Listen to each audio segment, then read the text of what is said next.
बिस्मिल्लाहिर्रहमानिर्रहीम।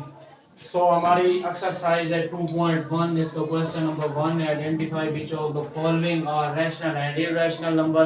मदरजा ज़ैल में हम रैशनल और इरैशनल नंबर्स की तस्दीक करनी है, बताना है कि कौन से रैशनल नंबर हैं और कौन से इरैशनल नंबर हैं। सबसे पहले तो हमें रैशनल नंबर की तारीफ आनी चाहिए और इरैशनल नंबर की तारीफ आनी चाहिए। रैशनल नंबर वो नंबर्स होते हैं जिनको हम p बटा q की शक्ल में लिख सकते हैं और उनमें q जीरो के इक्वल नहीं होता। फॉर्म ऑफ p बटा q where q is not equal to zero. तो ये नंबर्स कहलाते हैं रैशनल नंबर्स, जहाँ पे q किसके बराबर नहीं होता, जीरो के बराबर नहीं होता। और वो नंबर जिनको हम p बटा q की शक्ल में लिख सकते हैं, बट लेकिन वो कहता है कि q किसके बराबर ना हो, जीरो के बराबर नहीं होना चाहिए, वो नंबर आपके रैशनल नंबर होंगे। और ऐसे नंबर जिनको आप p बटा q की शक्ल में नहीं लिख सकते, वो नंबर आपके होंगे इरैशनल नंबर। तो सबसे पहले और उसके बाद आगे देखते हैं। दूसरी बात है, रैशनल नंबर्स की आगे 2 टाइप्स आती हैं। उनमें से एक आती है टर्मिनेटिंग फ्रैक्शन, दूसरी आती है नॉन टर्मिनेटिंग। टर्मिनेटिंग फ्रैक्शंस वो वाली फ्रैक्शंस होती हैं जिनको हम डिवाइड करें, उनकी तज्ज़ी करें तो अशारिया के बाद उनका आंसर 2 दर्जे तक या 3 दर्जे तक या 4 दर्जे तक महदूद हो जाए, वो होती है हमारी टर्मिनेटिंग फ्रैक्शंस।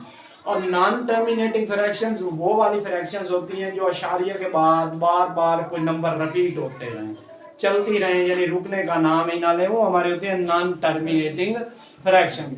तो अब हम फर्स्ट क्वेश्चन अपना देखते हैं। फर्स्ट क्वेश्चन है इस पे कि 3 के ऊपर रेडिकल का साइन दिया हुआ है, 3 के ऊपर जज आ रहा है। तो अब हमें कैसे शनाख्त होगी इसकी कि ये रैशनल नंबर है या इरैशनल नंबर है।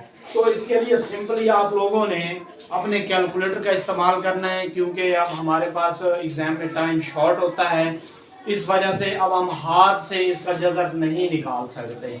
तो हम कैलकुलेटर का यूज़ करते हैं। कैलकुलेटर पे इसका हम जज़र लेंगे, यानी यहाँ पे जज़र की अलामत होती है कैलकुलेटर पे, वो 3 दबा के हम इसका साइन ऑफ इक्वल जब प्रेस करेंगे तो हमारे पास इसका आंसर आ जाएगा। अब आपने देखना है अपना आंसर। आंसर में आपने देखना है कि अगर अशारिया के बाद आपके नंबर महदूद हो जाएं, फिनाइट नंबर्स हो, तो फिर वो वाला आपका जो नंबर होगा वो होगा आपका रैशनल नंबर। अगर महदूद ना हो तो वो आपका इरैशनल नंबर होगा, यानी इशारिया के बाद वो बार बार नंबर रिपीट हो रहे हो, यानी चलते जा रहे हो, खत्म होने का नाम ही ना ले, तो वो होगा आपका इरैशनल नंबर। और अगर हम 3 का जज़र लें तो ये 3 का कुछ जज़र आता है 1.73205, ये चलता जा रहा है, रुकने का नाम ही नहीं देगा। ठीक है, ये आगे की तरफ चलता जा रहा है। सो ये नंबर हमारा है अब इरैशनल नंबर। क्या होगा? Irrational number. तो यहाँ पे हम सिंपल लिख देंगे इरैशनल।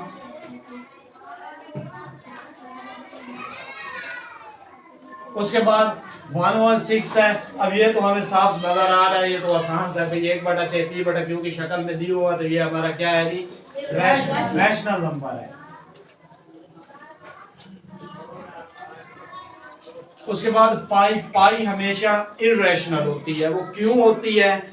तो अब आप लोग ये भी देखें, कहेंगे कि सर पाई की कीमत जो होती है वो तो होती है 22/7। कितनी होती है? 22/7। अब आप ये कहेंगे सर पाई की कीमत होती तो 22/7 है, तो ये इरैशनल कैसे है? भाई अगर आप पाई की कीमत लें कैलकुलेटर पे तो ये कुछ 3.141592654, यानी ये चलती जाती है, रुकने का नाम नहीं ले रही। ये जो 22/7 है ये पाई की अप्रोक्सीमेटेड वैल्यू है। क्या है बड़ी? अप्रोक्सीमेटेड वैल्यू है। और अप्रोक्सीमेटेड वैल्यूज के बारे में आप पीछे 8 क्लास के चैप्टर नंबर 1 की एक्सरसाइज 1.3 का लास्ट क्वेश्चन आप पढ़ चुके हैं कि अप्रोक्सीमेटेड वैल्यूज क्या होती हैं, हम अप्रोक्सीमेटेड वैल्यू कैसे निकालते हैं। तो ये जो है 22/7 ये पाई की अप्रोक्सीमेटेड वैल्यू है। इस वजह से पाई हमेशा इरैशनल नंबर होता है। यहाँ पर भी कहीं भी आ जाए, आपसे कभी भी कोई पूछ ले तो आपने कहना है पाई क्या है जी, इर्रेशनल है। पाई क्या है जी? इर्रेशनल।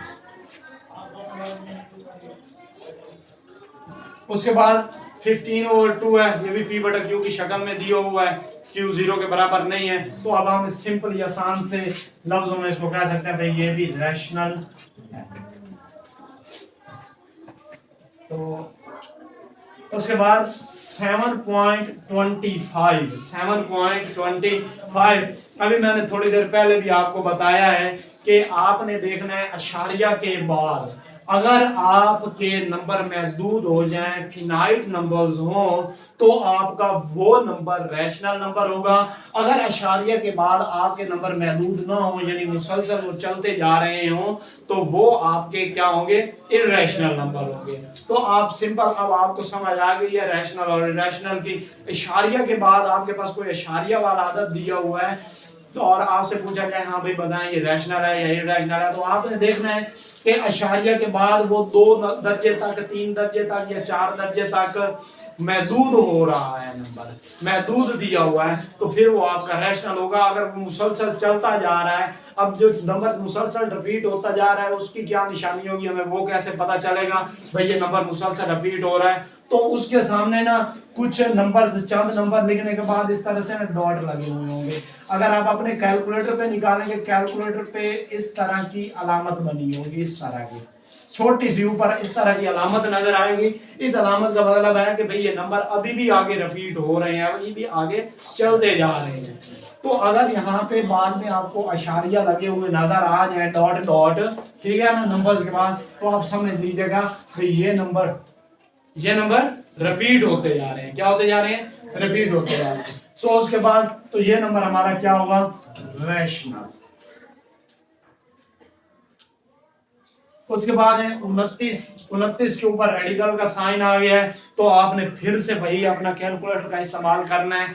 और बेशतर औकात ये जो प्राइम नंबर्स होते हैं, प्राइम नंबर्स के ऊपर जब साइन ऑफ रेडिकल आ जाता है तो वो बेशतर क्या होते हैं? वो इर्रेशनल ही होते हैं। प्राइम नंबर का कंसेप्ट क्या है?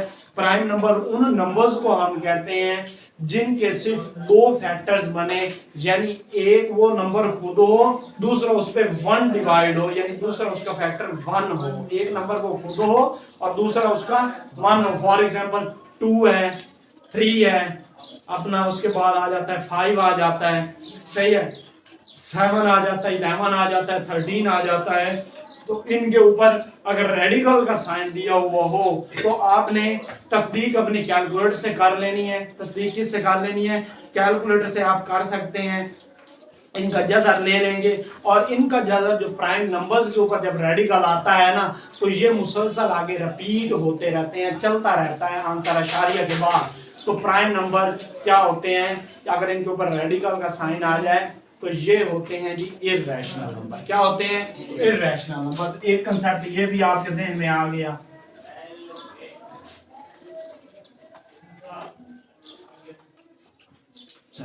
यहां तक समझ आ गई है?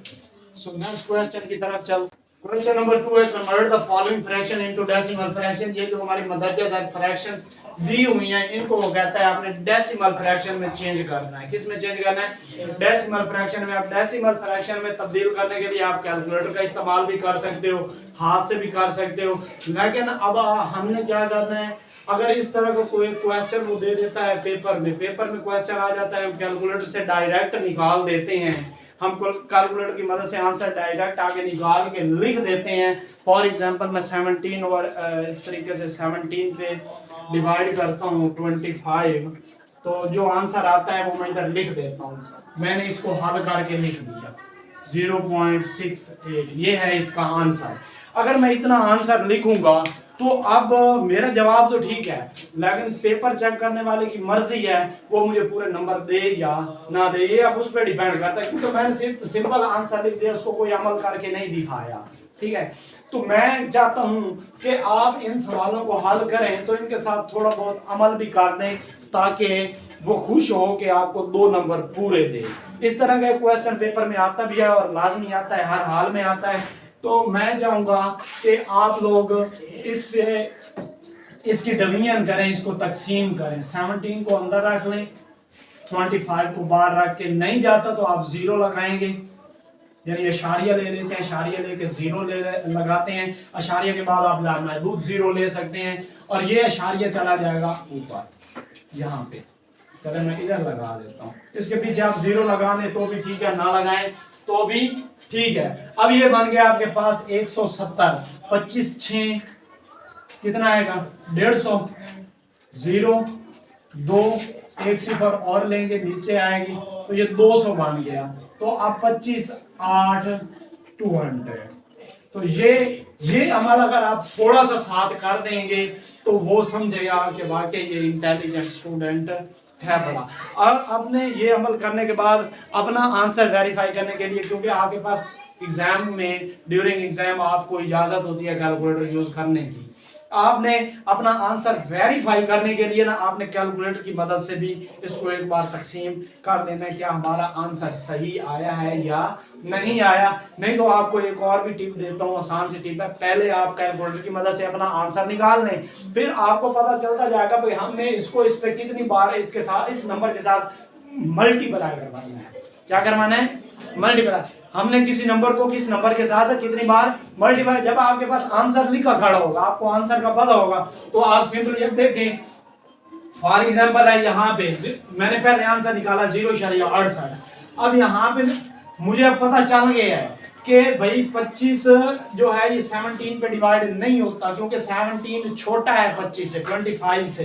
तो मैंने क्या किया 0 ले लिया, शारिया लेके 0 जितनी लाभ है 0 ले सकते हैं। उसके बाद मैंने देखा मेरे पास 170 बन गया। अब मैं इसको बजाय इसके जरबे देने बैठ जाऊं, 25 4 कितना होगा, 25 6 7 इस तरह की जरबे देता हूँ, मुझे थोड़ा टाइम लग जाएगा पेपर। मैं क्या करूंगा, मैं डायरेक्ट ही मेरे पास आंसर खड़ा होगा ना, शारी के बाद पहला नंबर कितना आ रहा है 6, मैं 25 को 6 से जरब दिलवा दूंगा, उसके नीचे जो भी आंसर आ जाएगा मैं यहाँ पे लिख दूंगा, इससे जो बचेगा वो नीचे लिख दूंगा। आगे जो अगला नंबर है 8। अब मुझे पता है तो ये अगला नंबर मेरे आंसर में कौन सा आ रहा है 8, मैं 8 को 25 से मल्टीप्लाई करवा दूंगा और जो आंसर आएगा उसके नीचे लिख दूंगा। अगर सारा कट जाएगा तो खत्म, बात यहीं तक महदूद हो जाएगी और ये आपका आंसर बन जाएगा। सही हो गया। अब अगले क्वेश्चन आपने खुद कर लिया। 3 है which all the following statements are true and which are false। मदरजा ज़हन में से कौन सी आपकी जो स्टेटमेंट्स हैं वो सही हैं और कौन सी गलत हैं पड़ी, आपने ये देख के बताना। तो पहली स्टेटमेंट है हमारी 2/3 यानी 2/3 इज एन इर्रेशनल नंबर, कि 2/3 एक गैर नातिक अदद है।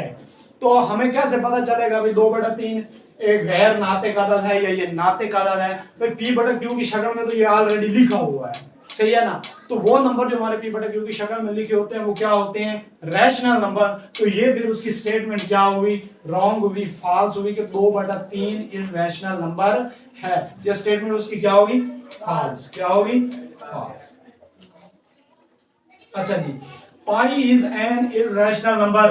भाई पाई मैंने आपको पहले भी बताया, पाई हमेशा इर्रेशनल नंबर होता है। अगर आपसे कोई कहे भी सही भाई पाई रैशनल नंबर है तो आपने उसकी नहीं मानना चाहिए, भाई मेहरबानी कर, पाई इर्रेशनल ही होता है। पाई क्या होता है? इर्रेशनल ही होता है। तो ये स्टेटमेंट क्या होती है? क्या है जी? चले 1/9 इज अ टर्मिनेटिंग फ्रैक्शन। वो पूछ रहा है 1/9 टर्मिनेटिंग फ्रैक्शन है, यानी इख्तिताम पजीर। टर्मिनेटिंग मीन होता है इख्तिताम पजीर। ऐसी फ्रैक्शन जो अशारिया के बाद महदूद हो जाए उनको टर्मिनेटिंग फ्रैक्शन बोलते हैं। तो आपने या तो इधर तजीज़ी का तकसीम कर लेनी है, ठीक है, नहीं तो अपने कैलकुलेटर की मदद से ना 1 पे तकसीम करना है आपने 9। तो जवाब देखें भाई ये तो रिपीट हो रहा है 0.1111, ये इतनी बार रिपीट हो रहा है। अब मैं कितनी बार आपको बताऊं कि अब देखें तो ये टर्मिनेटिंग तब होती है अगर अशारिये के बाद इसका आंसर महदूद हो जाता, फिनाइट होता। तो अब ये लामहदूद है भाई। क्या है भाई? लामहदूद है। तो ये हमारी क्या होगी स्टेटमेंट?